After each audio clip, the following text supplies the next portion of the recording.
संविधान बचाओ रैली से गरजे मल्लिकार्जुन खड़गे। कहा, संविधान विरोधियों के आगे चट्टान की तरह खड़ी रहेगी कांग्रेस। पहलगाम हमले की जिम्मेदारी लेते हुए पद से इस्तीफा देंगे गृह मंत्री।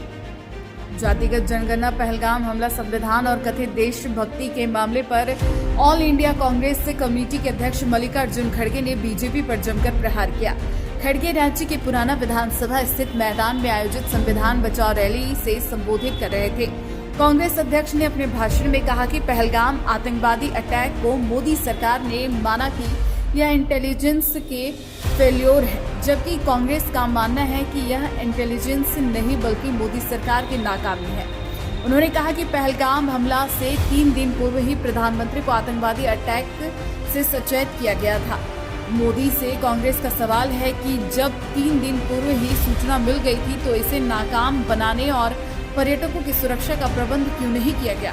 क्यों नहीं मोदी सर्वदलीय बैठक में शामिल हुए और क्यों नहीं सरकार हमले की जिम्मेदारी लेते हुए पद से इस्तीफा दे दी है?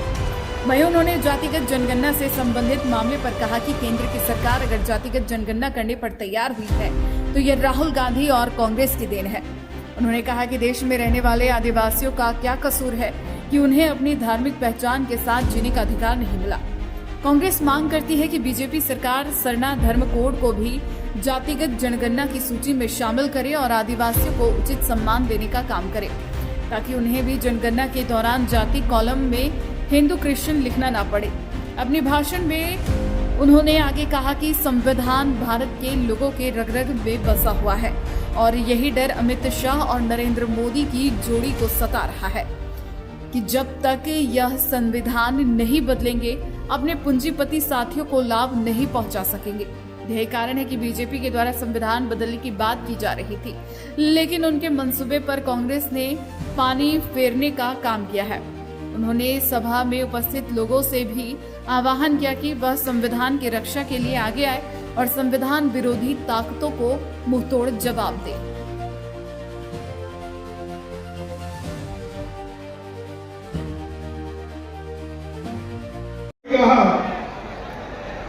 यहाँ पब्लिक सेक्टर बंद करके फिर किसी के हाथ में देके इस हमारे रांची के लोगों को यहाँ से निकालने की कोशिश कर रहे हैं।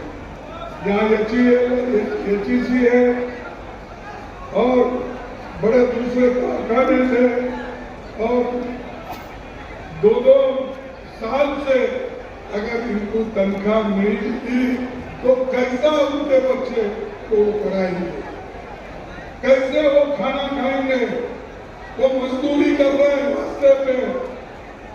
तो ये मोदी जी की पॉलिसी है कि पब्लिक सेक्टर बंद करो और शेड्यूल कास्ट, शेड्यूल ट्राइब और बैकवर्ड क्लास की नौकरी छीन लो। ऐसी तमाम खबरों के लिए हमारे चैनल hindlive.in को लाइक, शेयर और सब्सक्राइब करें। साथ ही बेल आइकन को प्रेस करना ना भूलें।